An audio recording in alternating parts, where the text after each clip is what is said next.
ಮತ್ತೆ ನಿನ್ನೆ ನಮ್ಮ ಲೋಕಸಭಾ ವಿರೋಧ ಪಕ್ಷ ನಾಯಕರಾದಂತ ರಾಹುಲ್ ಗಾಂಧಿ ಅವರು ವಿದ್ಯಾರ್ಥಿಗಳ ಮೇಲೆ ನಡೆದಂತ ಹಲ್ಲೆಯನ್ನ ಖಂಡನೆ ಮಾಡಲು ಪ್ರಧಾನಮಂತ್ರಿಗಳ ಮುಂದೆ ಮನೆಯ ಮುಂದೆ ಪ್ರತಿಭಟನೆ ಮಾಡೋ ಹೋಗೋ ಸಂದರ್ಭದಲ್ಲಿ ಯಾವ ರೀತಿ ಪೊಲೀಸರ ದೌರ್ಜನ್ಯ, ಪೊಲೀಸ್ ಅವರಿಂದ ಅವರ ಮೇಲೆ ಹಲ್ಲೆ ಮಾಡಿಸಿದ್ದಾರೆ ಅನ್ನೋದನ್ನ ನೋಡಿದಾಗ ಅದರಲ್ಲಿ ಬಹಳಷ್ಟು ಜನ ಪೊಲೀಸ್ ತರನೇ ಕಾಣ್ತಾ ಇರಲಿಲ್ಲ. ಎಲ್ಲ ಫ್ಯಾಷನ್ ಕಟ್ ಇಟ್ಕೊಂಡಿದ್ರು ದಾಡಿಗಳು. ಅವರೆಲ್ಲರೂ ಸಹ ನಾಗ್ಪುರ್ ಯೂನಿವರ್ಸಿಟಿಯಿಂದ ಬಂದಿರತಕ್ಕಂತ ಪಡೆಗಳು ಅಂತ ಕಾಣ್ತಾ ಇತ್ತು ನನಗೆ. ಪೊಲೀಸ್ ಅವರು ಅಲ್ಲದೆ ಪೊಲೀಸ್ ಅವರ ಹೆಸರಲ್ಲಿ ರಾಹುಲ್ ಗಾಂಧಿ ಅವ್ರ ಮೇಲೆ ಹಲ್ಲೆ ಮಾಡಿ ಅವ್ರಿಗೆ ಮೂಗಲ್ಲಿ ಎಲ್ಲ ರಕ್ತ ಬಂದಿರ್ತಕ್ಕಂಥದ್ದು ಇಡೀ ಪ್ರಪಂಚ ನೋಡಿದೆ.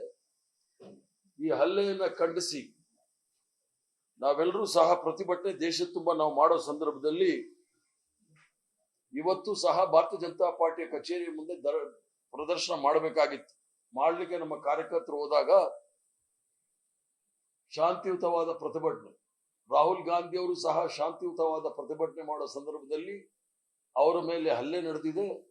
ಬೆಂಗಳೂರು ನಗರದಲ್ಲೂ ಸಹ ಪ್ರತಿಭಟನೆ ಮಾಡೋ ಸಂದರ್ಭದಲ್ಲಿ ಅಲ್ಲೂ ಸಹ ಅವರ ದೌರ್ಜನ್ಯ ಮಾಡಲಿಕ್ಕೆ ಪ್ರಯತ್ನ ಮಾಡಿದ್ರು ಮತ್ತು ಭಾರತೀಯ ಜನತಾ ಪಾರ್ಟಿಯವರು ಕರೆ ಕೊಟ್ಟಿದ್ರು, ಎಲ್ಲ ಕಾಂಗ್ರೆಸ್ ಪಕ್ಷದ ಕಚೇರಿಯ ಮುಂದೆ ನೀವು ದಾಳಿ ಮಾಡಬೇಕು ಮತ್ತು ಪ್ರತಿಭಟನೆ ಮಾಡಬೇಕು ಅಂತ ಹೇಳಿ.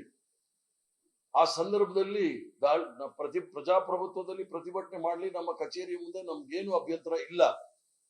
ಆದ್ರೆ ಇವರು ಮಾಡಿದಂತಾದ್ರೂ ಏನು, ಕಾಂಗ್ರೆಸ್ ಕಚೇರಿಯ ಮುಂದೆ ಅವ್ರು ಬರೋದಕ್ಕಿಂತ ಮೊದಲೇ ಪೊಲೀಸ್ ಅವ್ರನ್ನ ದಸ್ತಗಿರಿ ಮಾಡಿ ಕರ್ಕೊಂಡು ಹೋಗೋ ಸಂದರ್ಭದಲ್ಲಿ ಆ ಬಸ್ ಡ್ರೈವರ್ನ ದಾರಿ ತಪ್ಪಿಸಿ ಕಾಂಗ್ರೆಸ್ ಆಫೀಸ್ ಮುಂದೆ ಬರ್ತಕ್ಕಂಥದ್ದು. ಇಲ್ಲಿ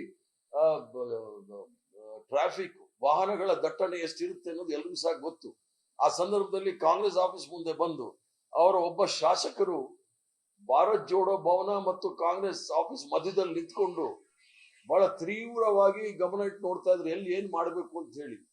ಅದನ್ನ ಏನ್ ಮಾಡ್ಬೇಕು ಅಂತ ನಮಗ್ ಯಾಕಂದ್ರೆ ಇವರೆಲ್ಲ ಪ್ರಜ್ಞಾ ಠಾಕೂರ್, ಕರ್ನಲ್ ಪುರೋಹಿತ್ ಚೇಲಾಗಳು, ಇವರೆಲ್ಲ ಯಾವ ಸಂದರ್ಭದಲ್ಲಿ ಏನ್ ಮಾಡ್ತಾರೆ ಅನ್ನೋದು ಯಾರಿಗೂ ಸಹ ಗೊತ್ತಾಗೋದಿಲ್ಲ.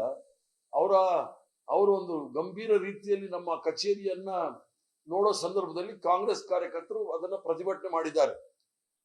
ಕಾಂಗ್ರೆಸ್ ಪಕ್ಷದ ಕಚೇರಿ ನಮ್ಮ ಪವಿತ್ರವಾದ ಮಂದಿರ, ಇದು ಭಾರತೀಯ ಜನತಾ ಪಾರ್ಟಿಯವ್ರ ತರ ಅಲ್ಲಿ ಗೆಸ್ಟ್ ಹೌಸ್ಗಳೆಲ್ಲ ಕಟ್ಕೊಂಡಿರೋದಿಲ್ಲ. ನಮ್ಮ ಪಕ್ಷದಲ್ಲಿ ಈ ಪಕ್ಷದ ಕಚೇರಿಯ ಮೇಲೆ